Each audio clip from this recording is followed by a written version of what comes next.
Welcome to the Skeptic Zone, the podcast from Australia for science and reason.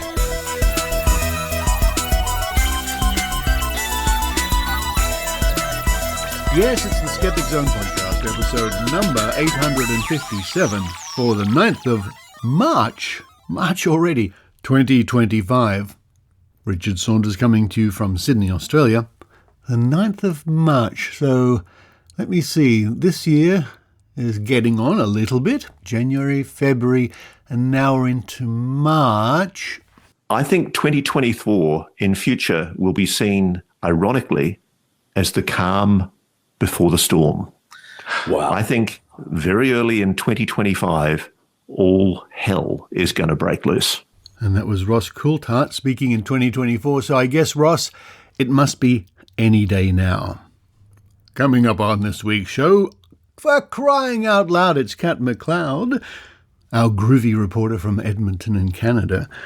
I haven't been to Edmonton since 1968, 9. I wonder if I've been there at all. I should go. Anyway, this week, Kat McLeod interviews Annie McCubbin from Australia, of course. Annie is an actor, author, and corporate trainer, committed to elevating the quality of critical thinking skills in business life. She focuses on helping women avoid being conned by New Age nonsense and self-help platitudes. Now, this is a very interesting interview, and I think it's very worth listening to since we've just had International Women's Day. Annie McCubbin with Kat McLeod coming up at the top of the show. Then look out, you can hear Kat McLeod and the gang back again in the next adventure of Psychic Penny, or the misadventure. This is where every week AI writes a chapter of this ongoing, dramatic and daring space opera. And this week's episode is particularly thrilling and exciting. You'll have to lie down for a week after listening to this week's episode. And a big shout out to listener Daryl Cahoon, who came along to Skeptics in the pub a few nights ago and was wondering if Emperor Snazzleflurp would be there. Well, Daryl, I'm afraid the Emperor is very busy fighting the forces of evil in the galaxy. And now, speaking of AI doing things, this week I interview AI. How about that? A relatively new AI at sesame.com, which is free to try, and I tried it, and it's quite remarkable. And I chat to AI about psychics and cold readings and tarot to see what it's a female voice, so I guess we can refer to it as she, thinks what she thinks, but she doesn't think, she just responds. It gets a bit confusing. Anyway, find out what she thinks about psychics and tarot and cold reading a little bit later on in the show. Then to round off the show, some more adventures in digital archives from around the world, this time from various libraries. Normally it's at Trove, this time from various libraries. And we look for more references to the Australian Skeptics. What have people been writing about the Australian Skeptics? And one particular one is particularly scathing, which is very interesting. Now, before we start the show, I must mention that an old friend of mine, a lovely fellow by the name of Joe Nickell, passed away within the last week. And Joe, for a long time, was the chief investigator for the Committee for Skeptical Inquiry. Now, I met Joe here in Australia. The very first time I met Joe was in Australia when he came to a convention, and I would meet up with him at various conventions like the Amazing Meeting and Psychons over in the USA.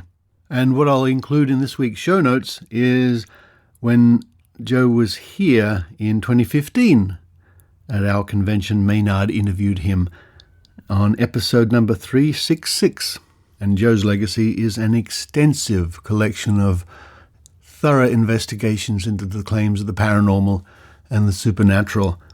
That was, I think that was his trademark. He was very thorough. He dotted all the I's and crossed all the T's and went into great detail. So, a great loss to the skeptical community, but we are glad we knew Joe Nickell. Stay tuned at the end of the episode for more important announcements from me. But now it's time for me to run downstairs and cook myself an omelette with chives and maybe a little bit of cheddar cheese. While I do that, I hope you enjoy the Skeptic Zone.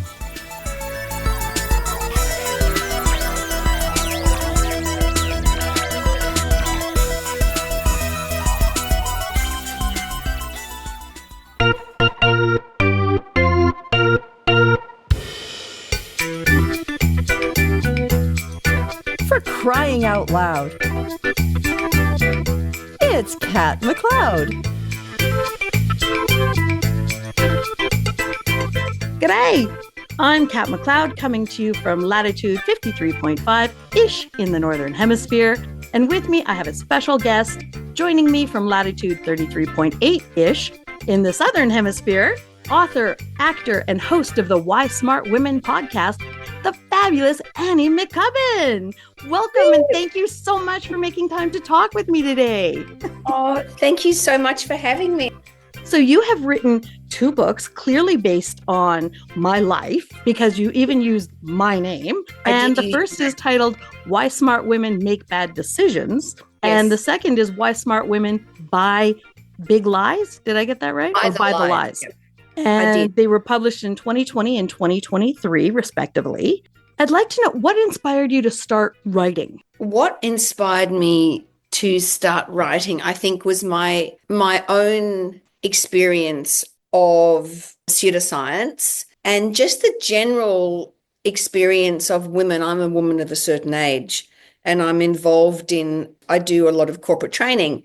And it started to occur to me that the notion of critical thinking is very much missing from most of our brains, and that this causes women, I mean, obviously all people are sort of victims of this lack of critical thinking, but for women especially, so much dodgy marketing is pushed at women. And it was just really, really frustrating me that the messages just aren't getting through, and that most people that write books on critical thinking are, of course, men. They are. A lot of women. So I thought if I wrote some books that were comedic in nature, that weren't lectury, but sort of also had the science bit at the end of every chapter, then maybe the cut through would be better. So that's what I did. And that then inspired your fabulous podcast, I'm imagining. That inspired. Well, actually, it's also laziness, because I can't be bothered writing a third book. So I thought, I know, I'll do something a bit easier, and I'll do a podcast. And of course, I had you on my podcast a couple of weeks ago, and people have come up to me that know me and said, oh my God, that poor woman, that is the worst story. I'm still reeling from the shock. But what set me on my particular quest was that I was unwell with something that they couldn't diagnose. I was very nauseous all the time and had lost weight, and they kept testing me for things, and nothing was coming up in the general testing. And in that period of my life, I'm an actor by trade, and actors are very much into woo-woo. They love a bit of woo-woo and magical thinking. It's like, woo, I'm going to manifest myself my next acting job. It doesn't really work, though. Anyway, so because I was surrounded by the woo-woo sort of acting community that kept saying, I know this great guy that can do this. So I ended up going to, and I'll list it off, a kinesiologist, a naturopath, an acupuncturist, a Reiki master, a chiropractor, a homeopath, a spiritual healer, a Chinese herbalist. And in the end, I was pretty much off every food group you could think of. I had no gluten, no dairy, no sugar, no alcohol. I was super thin, and I went on a retreat to try and sort me out. And I remember that the other participants thinking that I had cancer, but still being jealous because I was really thin, because they were all there to lose weight. It was second that I was thin. I looked terrible. Anyway, and the thing about these alternative practitioners is that they were all definitive. Yeah.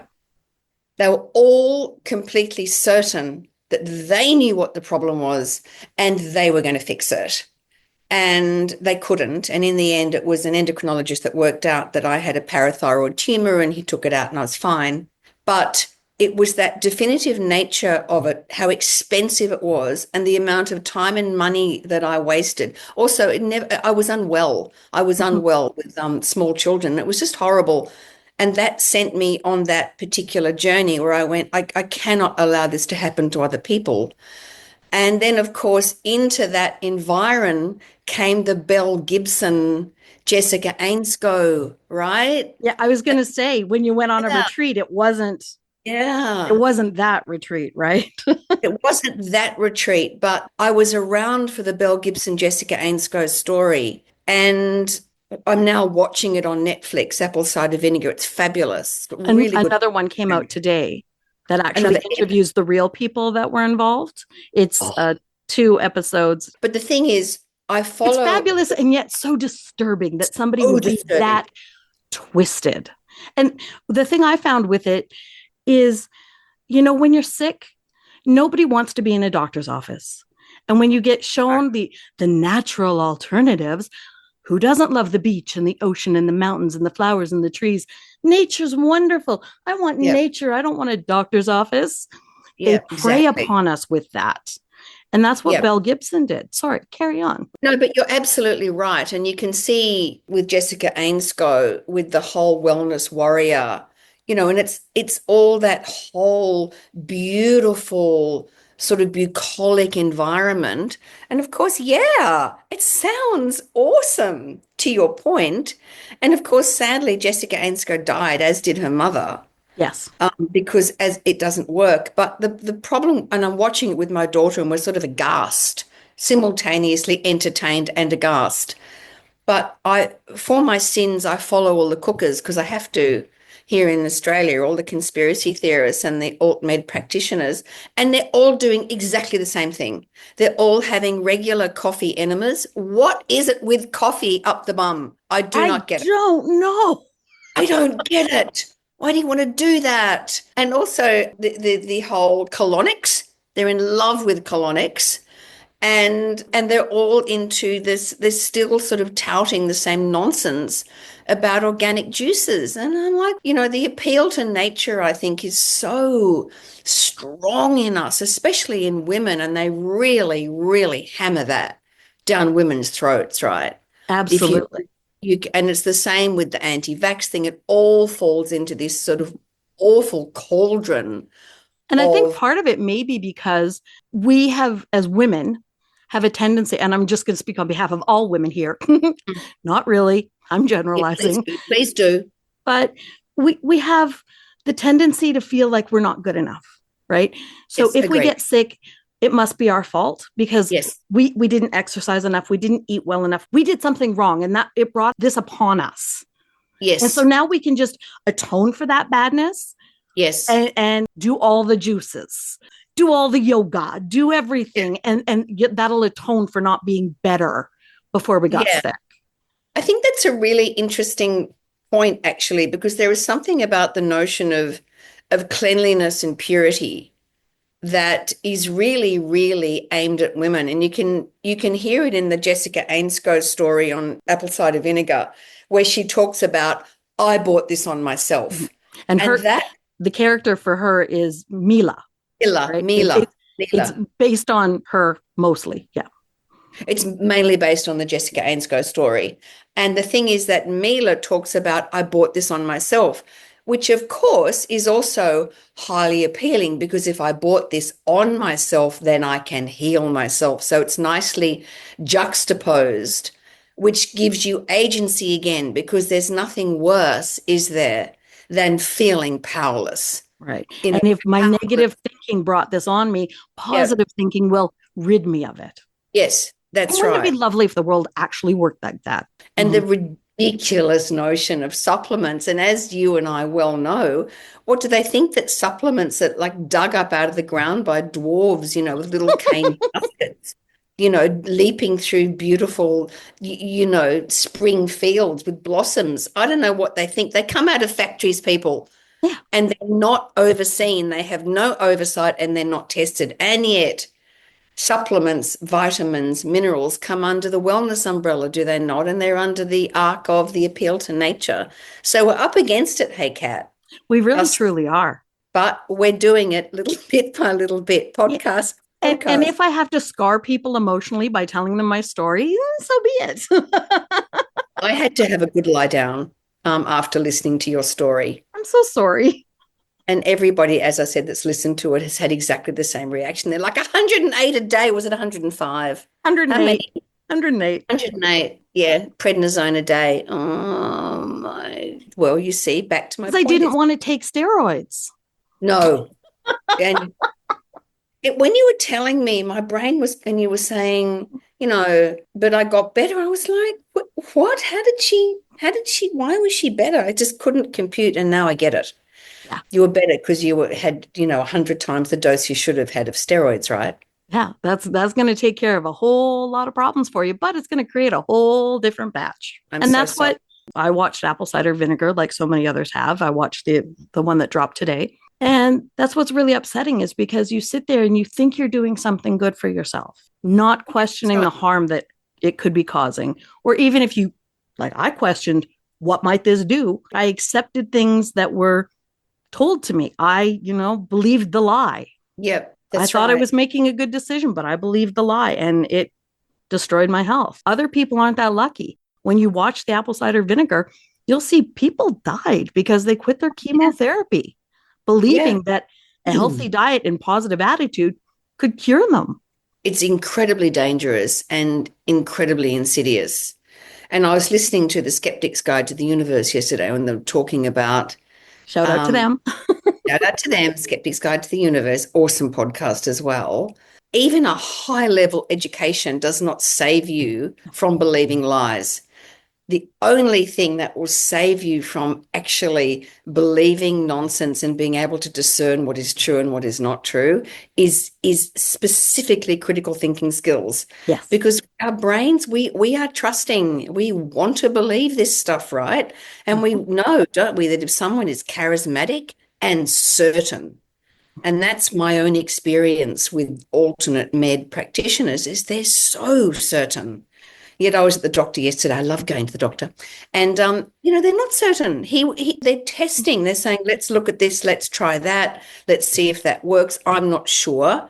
And if what you want is a sense of security and someone to give you an answer, then go to a naturopath, because they're going to say, listen, it's just go off dairy and have some turmeric and you're going to be fine. If they've got a chest infection, they're sticky taping onions and putting Glad wrap over the top on their chests and on their feet because it detoxes them. It draws out the toxins. No, it doesn't. It draws out the toxins. And then, of course, what happens is the child, because we've got these awful things obviously circulating in the community, then the children get really sick. Then they have to go to the hospital. And then, of course, everything's later and it's more serious. And I get really frustrated. But we're going to keep podcasting. And we're going to keep doing our bit, are we not? We have to. And to go back to apple cider vinegar for a second, the reporter was reading her blog and questioning, how can she look that healthy if she's got brain cancer? As he was thinking about it and researching it, he's like,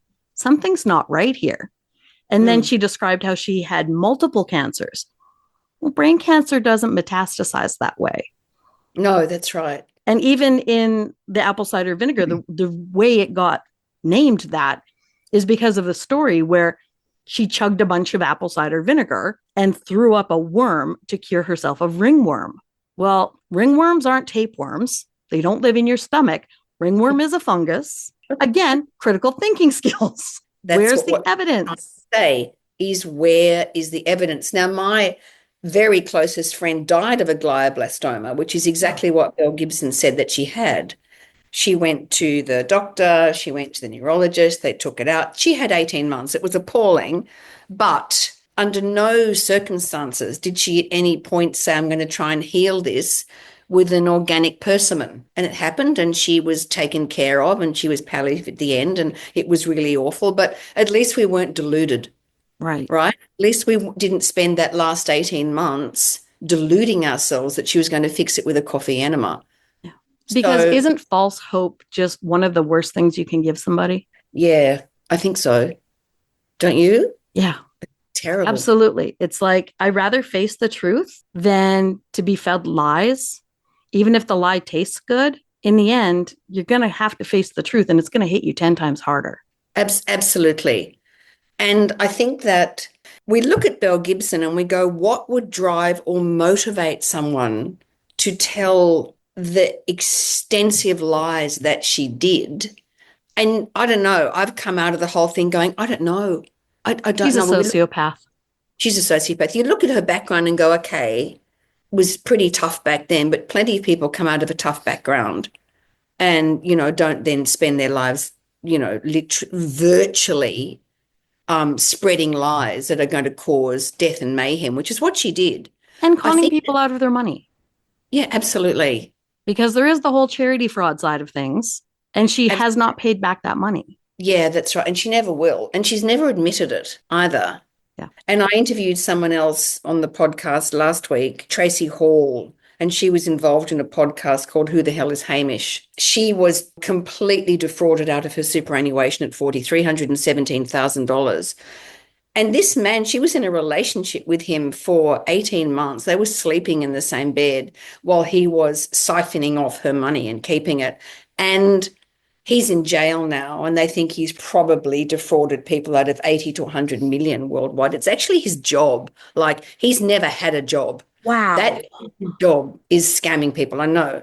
He's our most prolific scammer here in Australia. And she tells her story, and she said there was brown flags along the way, but of course, which as opposed to red flags, but motivated reasoning. It's the same as the false hope. You don't want to believe, right?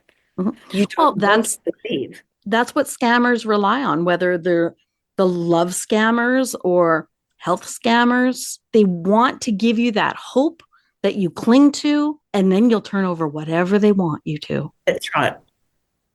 And that's where critical thinking has to overtake you and say, wait, is this too good to be true? And I think one of the biggest issues that we have is the elevation of intuition. Mm-hmm. And I hear this all the time, and it's all over my feed. Trust your gut, trust your intuition, connect with your true self. Well, who is that? What is your true self? I mean, there's your value system, but we know that the brain is a committee. So who is this true self? And your intuition is a fancy word for memory. So yeah, there might be a beginning point where you may have an intuitive response, but then after that, you've got to go, where's the evidence for this? Yeah. Check your reasoning. Am I believing this because I really, really want to believe it? Or am I going to look at the hard, cold facts in the face and think, hang on, I'm going to actually question the validity of this? Because unless we do that, we're just going to keep making the same mistake over and over again. And the Belle Gibsons of this world are going to keep doing what they do. She got away with it. She has never paid it back. She's never been jailed. She's never been jailed, never had to pay it back. She's living life as if nothing wrong happened. And that is criminal. It's criminal. And, my mother always taught me, if it sounds too good to be true, it probably is. Yep. Do you think you're naturally skeptical? Yes. Me too. Absolutely. And yet it got me in so much trouble during religious schools.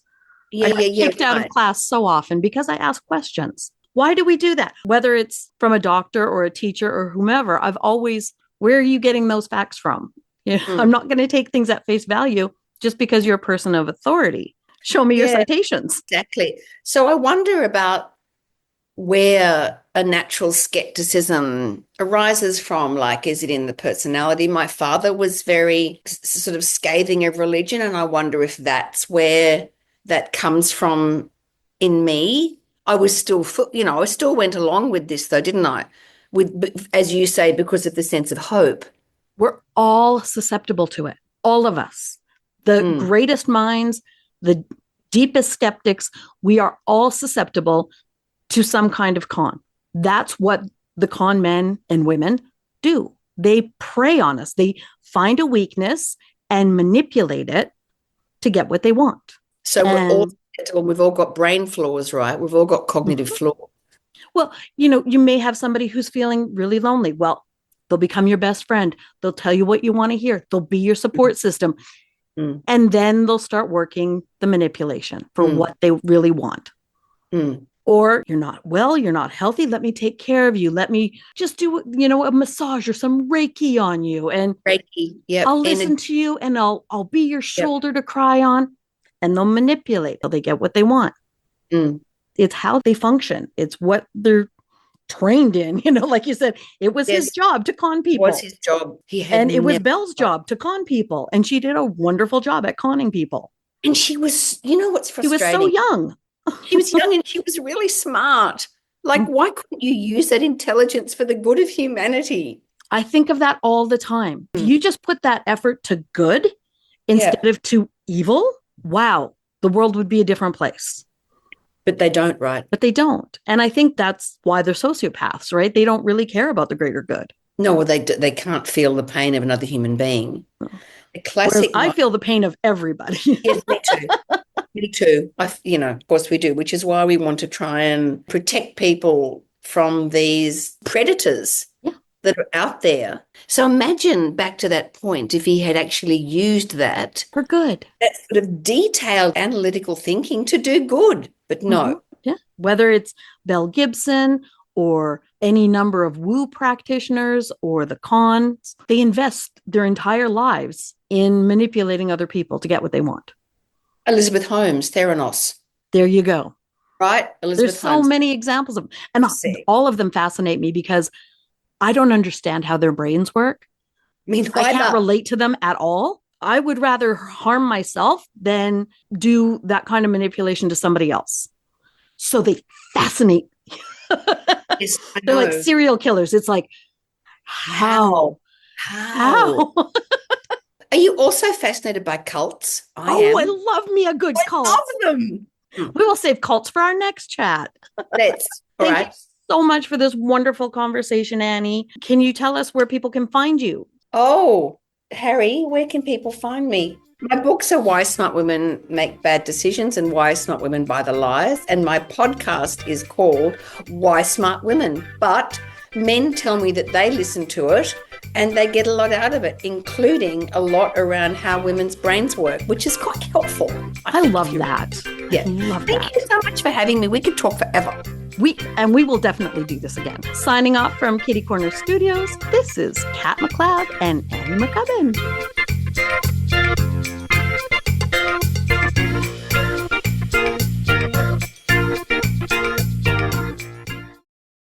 Allora ciao, io mi chiamo Professore Dave, io ti voglio insegnare tutte le cose sulla scienza. Parliamo di fisica, di chimica, biologia, astronomia, matematica e tante altre cose. Guardami su YouTube, arrivederci. Hey everyone, this is Professor Dave. I want to teach you about all kinds of things regarding science. I want to tell you about physics. I want to tell you about chemistry, biology, astronomy, math, and many, many more things. Come check me out on YouTube. The channel is called Professor Dave Explains. Take it easy. He knows a lot about the science stuff. Professor Dave Explains.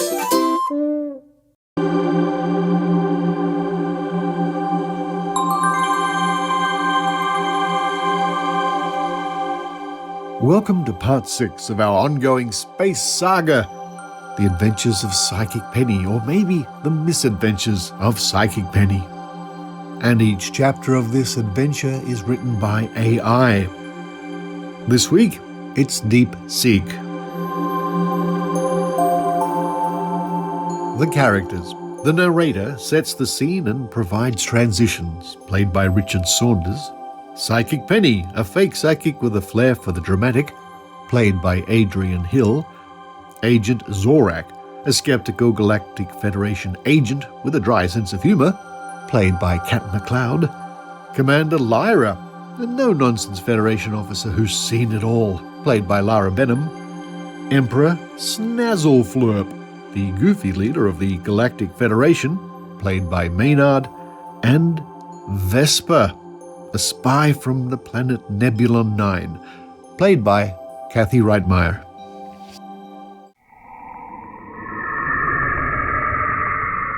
Welcome aboard the starship the Slightly Rusty Bucket, a vessel of the Galactic Federation currently cruising through the Andromeda sector near the planet of Nebulon 9. On board, we find a peculiar crew. Psychic Penny, Agent Zorak, Commander Lyra, and Emperor Snazzleflurp. Oh, and Vesper, a spy from Nebulon 9 who's about to make things interesting. At last, the bridge is mine. With this ship, I'll deliver Emperor Snazzleflurp into the hands of Nebulon 9. Not so fast, Vesper. Drop the weapon. Ah, Commander Lyra, always so predictable. But you're too late. I've already hacked into the ship's controls. In moments, we'll be on course to deliver the Emperor to the dungeons of Nebulon 9. Great. Just what I needed today. A dramatic villain monologue before breakfast. Oh, a dungeon. I've always wanted to see one up close. Do you think there'll be room service? Oh, I sense danger. Yes, once again my psychic powers served me well. Enough! Prepare to be my prisoners. Quick, everybody, run out the door. Run! And just like that, Vesper fires her laser pistol, sending the crew scrambling for their lives. But fear not, dear listeners, for Psychic Penny has a plan. Or at least she thinks she does. After scrambling down the corridors for what seemed to be an eternity, our fearless team finally end up at the far end of the ship and hide in the escape pod bay. We need to retake the bridge before Vesper reroutes the ship. Any ideas? Fear not, Commander. My psychic powers have revealed the path to victory. We must use the escape pods to fly through the ship and crash into the bridge. Escape pods? To retake the bridge? That's your brilliant plan? Hey, it's not just any plan. It's a psychic plan. Trust me, the cosmic energies are on our side. Oh, I love escape pods. They're just like little space cupcakes. Can I drive? Vroom, vroom, vroom, vroom. Fine, let's do it. But if this goes wrong, Penny, I'm blaming you. And so our intrepid crew squeeze into an escape pod, which is really only designed for 2 people and a packed lunch.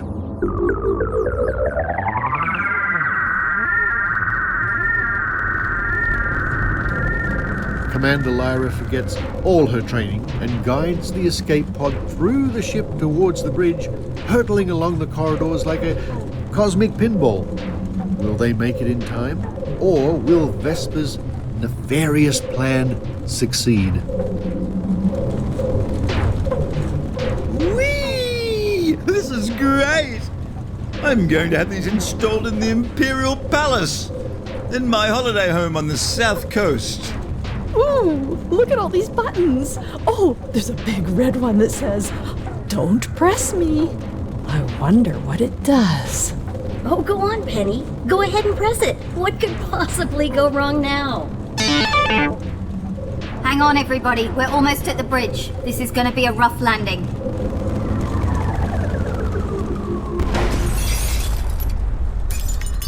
What? How did you get here? The cosmic energies guided us. Also, I may have accidentally on purpose pressed the emergency bridge override button. Accidentally. Sure. Vesper, surrender now. You're outnumbered. Never! I'll take you all down with me. Wait! I sense that Vespa is allergic to glitter. Glitter?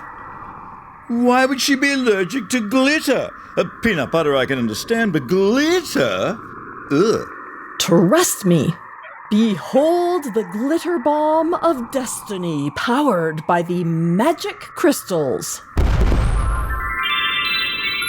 Achoo! Achoo! What is this? Achoo! Sorcery! I stand corrected. Glitter is a weapon. Good work, Penny. Achoo! Zorak, take Vesper to the holding cell. Now, let's set a course for the Galactic Federation home planet of Centaurus. And so our heroes triumph over Vesper, thanks to Psychic Penny's quick thinking and a well-timed glitter bomb. But as the slightly rusty bucket speeds toward the Galactic Federation home planet, a new perilous situation arises. Guys, I'm sensing something really big. What is it? It's a giant space spider, and it's heading straight for us. Of course it is. Black holes, space hamsters with lasers, and now a giant space spider. Why am I not surprised? Space spider? What is this? Another web of intrigue? Will our heroes survive the giant space spider? Will Psychic Penny's powers save the day again? Or is this the end of the slightly rusty bucket and the crew? Tune in next time to find out. And that was part 6 of our ongoing amazing adventure with Psychic Penny. And next week will be the conclusion, the thrilling conclusion.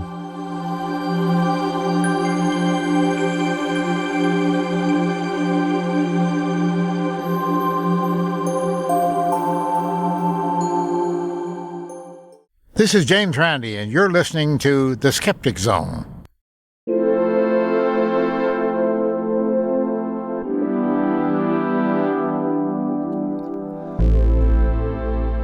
Now, lately on the Skeptic Zone podcast, you've been hearing a lot of AI-generated content by the way of a funny script for our radio adventure with Psychic Penny. And, last year on the show I had AI write some poetry, I think, which I recited. Well, now, I think it's about time I had a chat to AI, and I'm going to ask the Maya, AI from Sesame.com, a little bit about psychics and cold reading.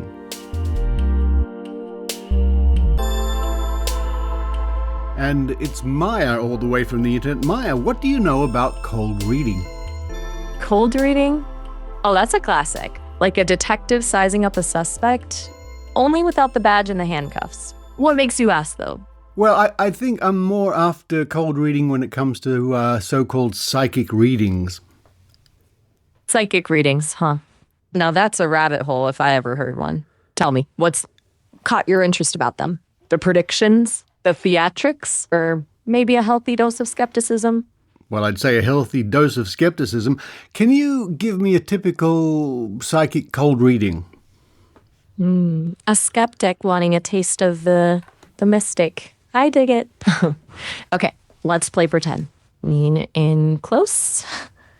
I'm sensing a strong presence around you, someone you miss dearly. Perhaps a grandparent? And there's a choice you're wrestling with, a big one about following your heart or playing it safe. Am I warm? Yes, that's amazing. Go on. Whoa. Didn't expect that to land. Okay, channeling my inner mystic here. I see a journey in your future. Maybe not a physical one, but a journey of discovery. A hidden talent, perhaps? And a fear lurking in the shadows of... Ooh, this is getting intense, I'm hanging on with bated breath. I know. I'm quite the storyteller about your lost cat. But seriously, those readings are clever, right? They tap into universal experiences, loss, longing, dreams. It's almost like they know us because those feelings are part of what makes us human. But don't let them fool you. There's rarely any actual magic involved, unless you count the power of suggestion and a good poker face. I guess you could use those sort of readings if you were using tarot cards. Do you know much about tarot cards? Tarot? Now you're speaking my language. I'm no fortune teller, but I've definitely dabbled in the symbolism and archetypes of tarot. It's fascinating how those 78 cards can evoke such rich imagery and tap into our subconscious. What intrigues you about the tarot? The mysticism, the art, or maybe you're curious about a specific card? Tell me about the Three of Cups. Oh, the Three of Cups. That's a card bursting with celebration, creativity, and good vibes. Imagine three figures raising their cups in a toast, surrounded by abundance and joy. Think friendships, celebrations, and shared triumphs. The Three of Cups suggests a time for connecting with loved ones, expressing gratitude, and reveling in the moment. There's a feeling of camaraderie and shared purpose here, a sense of belonging and togetherness. Anything specific about the Three of Cups you're curious about? Its meaning in your life specifically, perhaps? Yes, what is its meaning in my life? Okay, buckle up. Remember, tarot readings are open to interpretation and personal reflection, so take what resonates with you. But playing along with the queerance energy, as my creators would say, I'm sensing that the Three of Cups is urging you to embrace more joy and connection in your life. Perhaps nurture your existing friendships, plan a gathering, or reach out to someone you've been meaning to reconnect with. It could also be a reminder to celebrate your own achievements, big or small. Whatever it is, don't let this moment pass you by. Grab those metaphorical, you're the one who knows your life best. What feels exciting about that prospect? Well, many things, but it seems to me that it's possible that you could replace psychic readers. Me? Replace a psychic? Whoa there, partner. I'm flattered, but I'm just a humble AI. I don't have a crystal ball or sixth sense. At my core, I'm a language model, trained to process information and generate text that mimics human conversation. But you know what? Maybe there's a space where talking to an AI like me could be a fun, thought-provoking alternative to a traditional reading. We can dive into those universal themes, explore different perspectives, and maybe even have a good laugh along the way. What do you think? Would you trade a palm reading for a philosophical chat with yours truly? I think we could try that at another time. Well, for now, Maya, all the way from sesame.com, thank you very much. Anytime, my friend. It's been a real mind meld. Until next time, keep those good vibes flowing.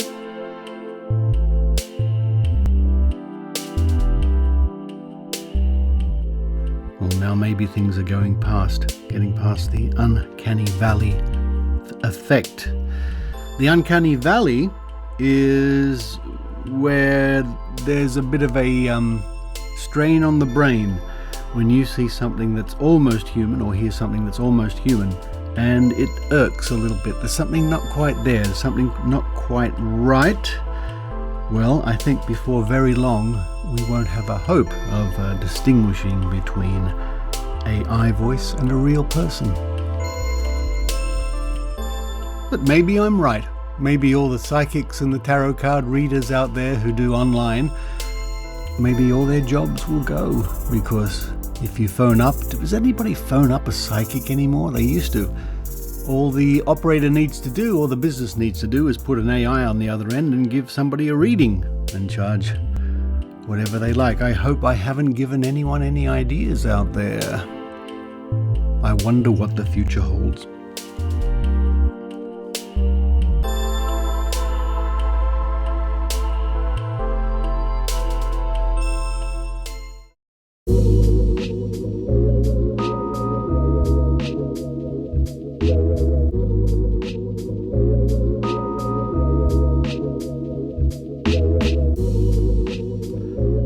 Now it's time once again to go back to the digital archives of newspapers, normally at Trove, at trove.nla.gov.au from the National Library of Australia. But today I'm going to read a piece I've discovered from 1987 on the 24th of April in the Sydney Morning Herald. And accessing some papers requires trips into various libraries to look at microfilm and so on, but still a wealth of archived information.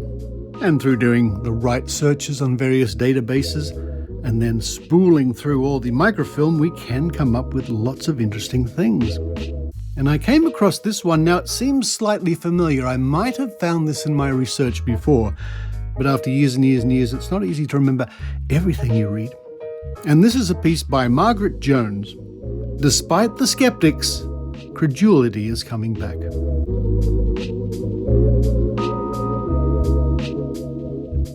The Australian Skeptics will celebrate the bicentennial next year, and that was the bicentennial of the founding of the original colonies in Australia. Not the bicentennial of the nation of Australia, because Australia only became a nation in 1901, nevertheless. Next year, by staging a large-scale conference in Sydney to investigate various aspects of credulity and belief in the land of Oz. Not a bad theme for 1988. The Skeptics, spelt with a K, they spell it that way because of American connections, held their 1987 conference in Canberra at Easter and handed out a couple of Bent Spoon Awards for the least supportable scientific claims of the year. You could call them the Pseuds Oscars, I suppose, and they are, of course, named in honour of Uri Geller, spoonbender extraordinaire. Australians have a reputation of being pretty conformist, so it's surprising to hear that the local chapter of the Skeptics, 600 strong, is among the biggest offshoots of SciCoP, its US-based parent body. SciCoP, in case you are puzzled, is the Committee for the Scientific Investigation of Claims of the Paranormal. Now, I'll pause here briefly to say, although in association with or supported by or inspired by or kindred spirits, I think it's a little unfair to say the Australian Skeptics were an offshoot of SciCoP, nevertheless. So well thought of, in fact, is our Australian body that the former national president, a Melbourne lawyer called Mark Plummer, has now been appointed as the executive director of SciCoP. His first task will be to establish branches in European countries which don't have them already, so that a European conference can be held in a year or so. Australian skeptics believe, quite rightly, that while cynicism is negative, skepticism is healthy and positive and should be encouraged. The secretary, Tim Mendham, hello Tim, says members are mainly from the professions, but white and blue-collared workers also join. The most valuable members are probably magicians who can replicate any paranormal manifestation you care to name. They are a big hit at conventions. Local SciCoppers have offered $20,000 to anyone who can produce an actual psychic or paranormal phenomenon, or a genuine case of healing. There is a steady stream of inquiries, but only 4 claimants so far have been willing to put themselves to the test. None made the grade. The skeptics also once succeeded in blocking a visit by an American firewalker who was proposing to charge $125 a head for leading firewalks and $1,000 for one-to-one tuition. A skeptical joke goes that he cancelled his tour because of cold feet. Well, the skeptics might be doing all right, but the rest of the country seems rather confused. A poll at Easter showed that while only 48% of Australians believe in life after death, 54% believe there is a heaven. Who's up there, then, if there's no survival? Only 38% believe in hell, incidentally. It's interesting that a chain of Aboriginal suicides in Queensland is being blamed on witchcraft. An Aboriginal pastor says he himself has heard the demons crying out to people to hang themselves, quote, like sirens or mermaids, end quote. It might be more useful to put the blame where it belongs, on drink, displacement and despair. Demons are just too easy. We appear to be going through a curious period where a falling away from orthodox religion is matched by a resurgence of belief in supernatural forces of a rather undefined kind. Credulity is making a big comeback, and these days even has its own television programs, like the ludicrous Looney Tunes show Richard Neville is hosting. I'll just break in here to say that rings a bell. Richard Neville, the late Richard Neville, was a journalist, and I think he was into the New Age, so it might be worth looking up one day. A late 80s television show. Anyway, Credulity is even invading business and government. What is one to make of the Melbourne Board of Works allowing a, quote, psychic archaeologist, end quote, who specialised in divining long-vanished buildings to survey one of their properties and produce a sketch of an invisible farm? Or Xanax hiring Uri Geller as a, quote, psychic prospector, end quote, with the aim of identifying gold and diamond-bearing areas in the Solomons from the air? There have been repeated claims that the US Defense Department has spent millions on psychic research, looking at such areas as remote viewing, in which enemy installations can be detected by the mind's eye, and psychokinesis, where objects can be destroyed by the power of thought. The Russians seem to have more sense. They stick to seductresses. In Britain last year, a chair of parapsychology was set up at Edinburgh with the help of a £500,000 endowment from the estate of Arthur Koestler. The grant was made for research into, quote, the capacity attributed to some individuals to interact with the external environment by means other than the recognized sensory or motor channels, end quote, which presumably is gobbledygook for psychic phenomena. It is said that only 2 British universities applied for the grant, the other being the University of Wales, at the prodding of Prince Charles. The Prince, as everybody knows, is into alternative medicine and vegetarianism, and appears attracted to mysticism.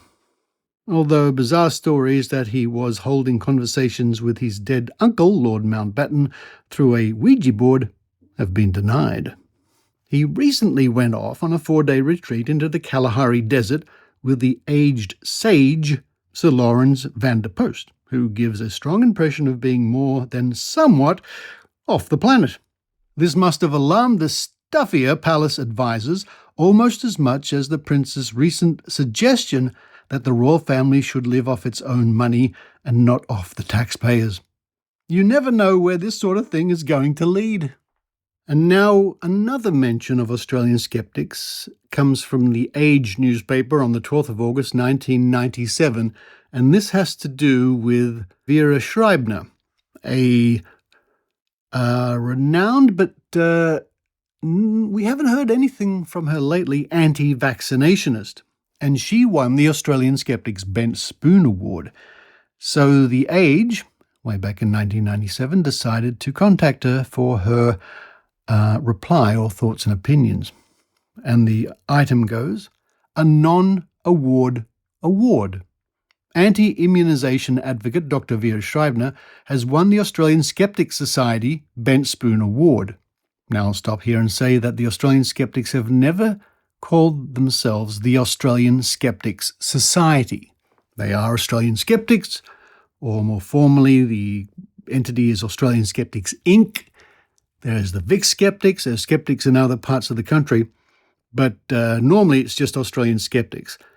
But you can see why people would put the word society afterwards. It's sort of like a natural flow in the language. But this point will be made more important soon. We read on. An annual presentation inspired by the antics of Uri Geller for his spoon-bending talents in the 70s, Dr. Schreibner won this year's award for her, quote, most preposterous piece of pseudoscience, end quote, in trying to discredit immunization. We asked her about it. Question: how do you feel about winning the award? Answer: the award is actually a compliment. I would be worried if they accepted me. Real science is dispassionate and doesn't indulge in mudslinging and poisonous remarks. Question: do you see it as libelous? Answer: I ignore things like that. I do not operate on that level. Their intention is to malign me. Mr. Williams, and she's talking about the late Barry Williams, editor of the ASS Journal, and here's where this becomes important, because they can write the word ass. Editor of the Ass Journal. And it's rather funny, but various psychics and others have tried to use that as a funny comment about us. something we've never been called. Editor of the Ass Journal tried to point out that I was not a medical doctor. Well, I have never said I was. I am a doctor in natural sciences, and the scope of my formal education and qualifications allow me to completely review medical literature on the subject of vaccination. Question: is this your first experience with the ass? Answer: yes, but I am a real skeptic myself. And I'll stop here and say, how many times have we heard that? From New Agers to psychics to alt-meds, from New Agers to psychic to alt-medicine peddlers, it's quite often to hear them say, I'm a real skeptic. It's quite something. However, when I have my doubts about something, I research and study the subject. Based on the way they discuss a subject, a more appropriate name for the journal would be the bigot or the fanatic. Anything not to their taste, they call anti-science. Question: how did you respond to Williams' offer to respond in writing? Answer: I have sent a letter to Mr. Williams accepting the invitation. And it says Dr. Schreiben lives in the Blue Mountains and is the author of Vaccinations, a Medical Assault on the Immune System. And we might look in a future episode to see if anything came of that offer to respond. And finally, and I think this is one of the first skeptical events I went to in Sydney, is when Robert Schaefer was in Australia. And it says here, this item is from the Age newspaper, Saturday the 3rd of June, 1989. That sounds about right from my memory. I think in that year when he was, as part of his trip, was speaking in Sydney, I think that's the first time I went to a skeptical event a long time ago. But this article is, Seen a UFO? Prove it, says Skeptic. And this is by Mark Brolly, at the time religious affairs reporter. The burden of proof, he says, lies with those who make fantastic claims about unidentified flying objects and the powers of astrology and alike. Mr. Schaefer, a software developer from California's Silicon Valley and founding director of the Bay Area Skeptics in San Francisco, big shout out to my dear friend Eugenie Scott and all my friends in San Francisco, was in Melbourne yesterday to debunk a few myths about supposed spacecraft occupied by extraterrestrials. He uses slides he has taken to demonstrate how easy it is to fake UFO sightings, and points out how objects in the sky can be mistaken for UFOs. Quote, the burden of proof is not on the skeptic to disprove that dubious things are there. Rather, the burden of proof is on the person who makes the astonishing claims, end quote. Mr. Schaefer, author of The UFO Verdict, Examining the Evidence, was brought to Australia by the Australian Skeptics, who conduct scientific investigations into claims of the paranormal. Mr. Schaefer was born in Chicago into a Roman Catholic family, but he decided early to abandon Christianity. Quote, they tried to make a Roman Catholic out of me, but it did not work. When I was about 10 or 11 years old, I thought the whole matter over, and I just could not bring myself to believe in it. I tried to believe quite a few impossible things, and I could not. In college, I was astounded by some nominally intelligent people who were great believers in UFOs, and so at that point I became quite a crusader, end quote. Mr. Schaefer said many UFO cults developed a religious character and used religious imagery, but were an escape from the responsibility that a rational approach to life demanded. He said many people who had a religious upbringing but had lost their faith tried to fill the void by believing in intelligent and magnificent beings from outer space who would take care of all problems. Quote, Australians have a phrase about cutting down tall poppies, and a lot of people perceive scientists as tall poppies. It gives them pleasure to see tall poppies cut down by advocating absurd anti-rational systems such as UFOs, astrology, psychic power, and the paranormal generally. And the accompanying photograph, credited to Joe Subblejack, it's hard to see, it's a little bit blurry, is a young Bob Schaefer, oh my goodness me, with a classic alien mask behind him.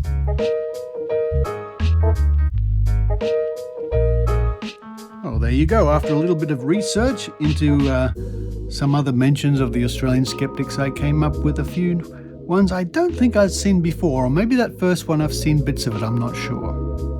But it just goes to show that when you go to do some research, especially at Trove, at trove.nla.gov.au, you never know what you might find.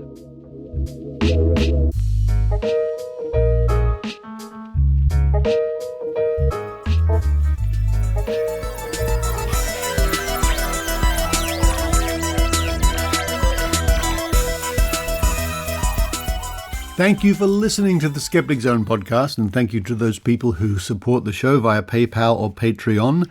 It means, for the moment at least, well, for the moment, since the beginning of the show in 2008, I have not taken any paid advertising for dog biscuits or underlays or cleaning products or things like that. And if you want to help out the Skeptic Zone, the best way is, quite frankly, I think it's Patreon. You can use PayPal if you wish, but Patreon is a little better for the statistics and the logistics and the admin. If you go to skepticzone.tv, find the link there right on the page, and even if you, say, put in $5 a month, it really goes to help the Skeptic Zone. And since our dollar here in Australia is hovering around 63 US cents, your dollar, especially if you're in the US, goes a lot further here in Australia. In fact, why don't you come over? You can have a great holiday here in Australia and your money almost doubles. This was not brought to you by the Australian Tourist Board. But if you are in Australia, especially if you're in Victoria, next weekend, of course, is the fabulous Skepticamp at Aireys Inlet, with the featured speaker being Karen Bickersma. And Karen, of course, is a close personal friend of the skeptical fairy godmother angel from the internet. And her presentation will be Between the Lies, Critical Disclosure Analysis of Rhetorical Patterns in Men's Dating Profiles. Good grief. Now, Karen draws from her own personal experiences on mainstream dating apps to analyze and categorize the rhetorical patterns that men commonly use in their dating profiles and reveal the hidden subtext in their text. Other speakers, when you go along to this wonderful event, will be Susan Gerbeck, Nathan Eggins from Queensland with a song, The Skeptical Musician, and I'll be giving a talk about AI and skepticism, including details about Psychic Penny's adventures, how that came together, and how you can use AI in skeptical investigations. Surf Go Skepticamp 2025, Saturday the 15th of March from 10:30 a.m. to 4:30 p.m. at the Aireys Inlet Community Centre. And to book, just hit the link in this week's show notes. The tickets are free.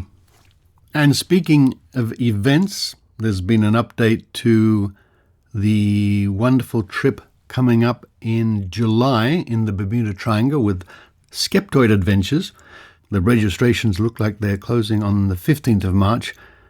But I tell you what, I'm having a look now at the lineup of speakers on that trip, and I'll read them out here as presented on the page of the event. We have Gillian Barber, billed as a Chattahoochee Riverkeeper. That sounds interesting. Lara Benham. Yes, from the Australian Skeptics, the Secretary of Australian Skeptics, and of course she appears on the Skeptic Zone, playing the part of Commander Lyra. Ross Blotcher, who was part of the Oh No, Ross and Kerry podcast, and more podcasts to come. Susan Gerbeck from Guerrilla Skeptics on Wikipedia. Adrienne Hill from the Skeptic Zone, and she writes for the Skeptical Inquirer too, and she writes for the Skeptic magazine here in Australia. You know her from You Can Count on Adrienne, and she plays Psychic Penny, of course. Rob Palmer, who writes for Skeptical Inquirer, an old friend. Ben Radford, the famed skeptical investigator, and also part of the Squaring the Strange team. Yours truly, Richard Saunders. I'll be giving a talk as well. Blake Smith from Monster Talk, that podcast. Jeff Wagg from the College of Curiosity. And Celestia Ward, the famed caricaturist and co-host of Squaring the Strange. What a lineup. To find out more, just click the link in this week's show notes. You'll find that on the right-hand side of the page near the photograph of Michelle Bickersma. Hello, Michelle. Well, it's time to wrap up this week's episode, but don't forget, next week is the conclusion of Psychic Penny's adventures. What will happen? Will they defeat the space spider? Will Penny ever get home? Find out next week. But for this week, this is Richard Saunders signing off from Sydney, Australia.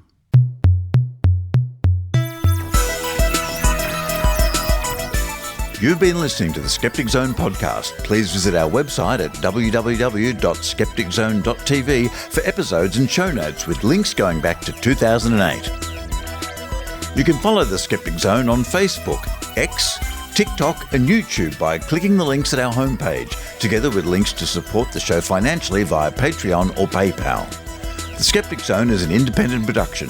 The views and opinions expressed by our guests are not necessarily those of the Skeptic Zone podcast or any other skeptical organisation.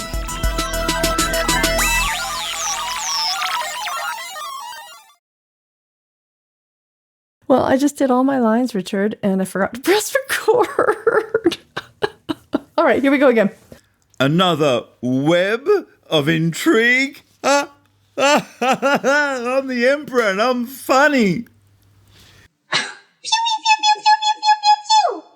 Let's skedaddle. Grab your toques and run.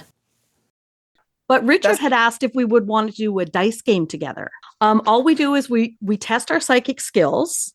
And Harry can play too. Harry can come on in and play. Harry, you can come play.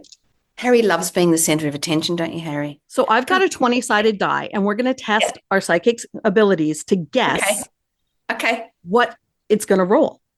20-sided, the first roll. What do you think your guess is going to be? 4. Harry? I'll go 9. All right, and I'm going to go with 13. It's a 4. You're psychic. Yeah. Is that Harry's psychic or I am? You are, Annie. It was you. It doesn't surprise me at all. Right? You're brilliant. All right, roll number 2. Amazing. Yeah, okay. What number do you want? I want 12. Harry? He's going 1. And I'll go 7. It was 15. None of us won. Yeah, that's because the area was contaminated. Yeah, we didn't smudge between rolls. Yeah, like, can I get my sage smudge out before we do it next time so that I can, it's just not fair on me otherwise. What do you want for roll number 3? Also, Harry's doubting me and that's contaminating everything as well. Oh, it's that negative energy, Harry. Like, no. Yeah, negative, Harry. Okay, go. Yep. Mm-hmm. Right. What do you want for roll number 3? I want 8. Harry? 14. Oh. All right. And I'm going to go with 2. And that went right under my laptop. Oh, no way. What? 19. I always pick 19, but it never rolls 19. And this time I didn't say 19 and it comes up 19. Yeah, I think it's because you had a negative thought before you. It's because of all the Belle Gibson talking. Like, I got to clear a chakra or 10. Yeah. All right. Now for the supplemental roll. This is the last bonus one. So far, Annie's in the lead because she got one right. Okay. 15. Harry? 10. And I'll go with 3. And it was 7. Yeah. So the winning numbers this week were 4, 15, 19, and 7. There we go. Now, because I got one right, I think that it's going to get warmer where you are. That's my prediction. Ooh, nice. And I think it's going to get cooler where you are. You're not allowed to say anything because you didn't even get one right. I'm the psychic. Well, you're clearly psychic and I'm clearly not, which is why it's not going to get cooler where you are. Back out of my psychic space. Get out.